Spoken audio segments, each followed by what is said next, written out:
এগুলো কাজ করতেছে, তারা অবৈধভাবে টাকা নিতেছে, কিন্তু বন্ধ হয় আমাদের। আপনারাই কিন্তু আচ্ছা ছোট ভাই শুনো, যদি না দেই আবার তোমরা আসি করবে দেখি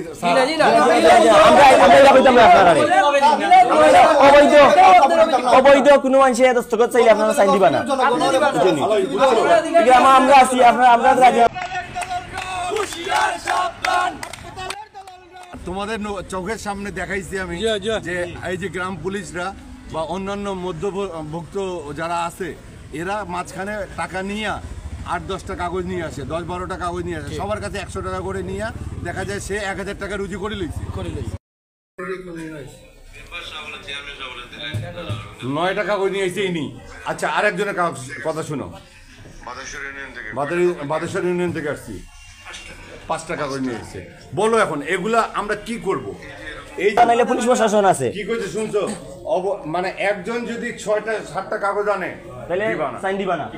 শেষ কোনো সমস্যা হয় ওতে লাগে সিনটা তো দরকার ডাক মারি আমরা ফোন দিবা না। কালকে আমাদের যে প্রধান উপদেষ্টা উনি বলে দিয়েছে জন্ম নিবন্ধনে কোনো ঝামেলা যেন না হয়, তারপরে পুলিশ ভেরিফিকেশন পাসপোর্টের জন্য কোনো ঝামেলা না হয়। তাহলে আমরা কেন ঝামেলা করব? কিন্তু এই যে মানুষগুলো মধ্যস্বত্বভুক্তি, ওরা যে 10টা-15টা করে কাগজ আনে, এরা দালাল।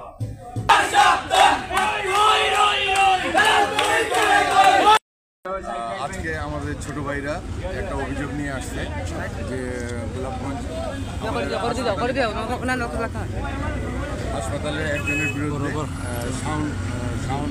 শাওন নাম এমএলএসি, তার বিরুদ্ধে অভিযোগ নিয়ে আসছে। আজকে তারা অভিযোগ আমাদের এখানে দাখিল করছে, আমরা অভিযোগ গ্রহণ করছি। আমাদের ইউজেপি মহোদয় অভিযোগ গ্রহণ করছে। এটার আমরা অবশ্যই সত্যতা যাচাই বাছাই করে ব্যবস্থা নেওয়ার জন্য আমরা ঊর্ধ্বতম কর্তৃপক্ষের কাছে পাঠাবো। আমাদের সিভিল সার্জন মহোদয় আছেন, আমাদের গোলাপগঞ্জে উনি ছিলেন, ডাক্তার মনীষী চৌধুরী স্যার আছেন, উনিও দেখবেন। আর আমরা আমাদের ইউজেপি মহোদয় স্যার আমার ছোটো ভাইদেরকে বলছে যে তোমরা একটা অভিযোগ দরকার হলে সিভিল সার্জন স্যারের কাছেও দাও, যাতে আমরা ব্যবস্থা নিতে পারি। আমরা এটা অবশ্যই ব্যবস্থা নিব, তবে আপনারাও সতর্ক থাকবেন, আমরাও সতর্ক থাকবো। আমাদের হাসপাতাল দালাল মুক্ত হবে। আমাদের হাসপাতালে প্রতিদিন রুগী আসে, আমাদের হাসপাতালে প্রতিদিন রুগী আসে 800, 900, 1000 মানুষ অবশ্যই সার্ভিস পায় দেখে আসে। দেখেন অনেক দূর দূরান্তের রুগী আসে, কানাইঘাটের রুগী আসে, জকিগঞ্জের রুগী আসে, সড়কের বাজারে রুগী আসে, বিয়ানী বাজারে রুগী আসে, বড়লেখার রুগী আসে। কারণ কি? আমাদের এখানে ভালো সার্ভিস পায়। কারণ কি? আমাদের এখানে সার্ভিস যতটুকু পারি, আমাদের লোকবল কম। আমাদের এই যে 4 আগস্টের পরে 5 আগস্টের পরে আমাদের আগে ডাক্তার ছিল 19 জন, এখন ডাক্তার মাত্র 4 জন, সব ডাক্তার চলে গেছে। আমাদের এখানে একটা বড় ধরনের ধাক্কা খাইছি আমরা। আমাদের নিজের ভাইদেরকে হারাইছি 7 জন, আমাদের গোলাপগঞ্জের 7 জন ভাইদেরকে হারাইছি এই বিপ্লবের মাধ্যমে। আমিও হার্ট অ্যাটাক করছিলাম সন্ধ্যার সময়, ওই দিনেই 4 আগস্ট, তোমরা সবাই জানো।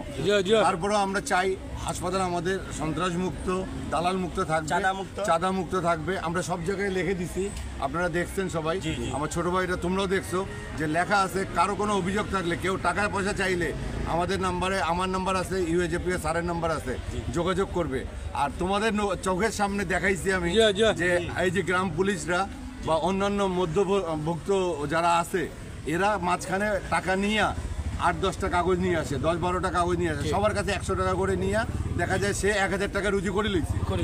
আনিয়া সাইনটার কাগজে সাইন দোকা আমি নাই, আরেকজন ডাক্তারের কাছ থেকে সাইন নিয়ে যে কোনো একজন মেডিকেল অফিসার সাইন দিলে হয়, সাইন দিয়ে নিয়ে গেছে। এইটা কিন্তু কোনো মারাত্মক কিছু না, এইটা হইলো একটা সাধারণ একটা নাগরিক অধিকার। সে জন্ম নিবন্ধনে কাগজের সাইন লাগবে, কাগজে আমরা সাইন দিছি, সাইনটা আপনারা নিয়ে যেয়ে ইউনিয়ন অফিসে চেক করবে। আমাদের সম্মানিত চেয়ারম্যান মেম্বাররা আছেন, ওনারা চেক করে এটা ভেরিফাই করে তারপরে তো দেন। আমাদের এখানে কোনো কাজ নেই, আমাদের এখানে কাজ হইলো একটা সাইন দেওয়া, আমরা সাইন দিয়ে দিব। এখানে টাকা কেন লাগবে? একটা টাকাও লাগবে না কারো।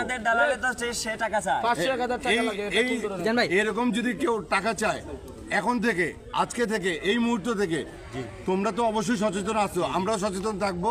এই যে এরকম, যেমন আজকে এখন তোমরা ধরছিলা, 2 জনকে ধরিয়ে বান্ধি দিতে চাইছিলা, ওরকম এরপর থেকে কেউ টাকা চাইলে বান্ধিয়ে রাখো।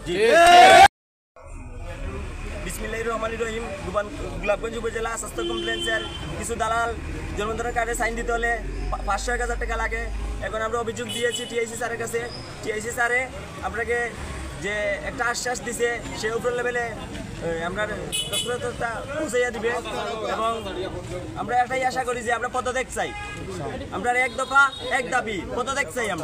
আমরা এই হাসপাতাল কোনো দালাল চাই না, এই হাসপাতাল কোনো দালাল চাই না।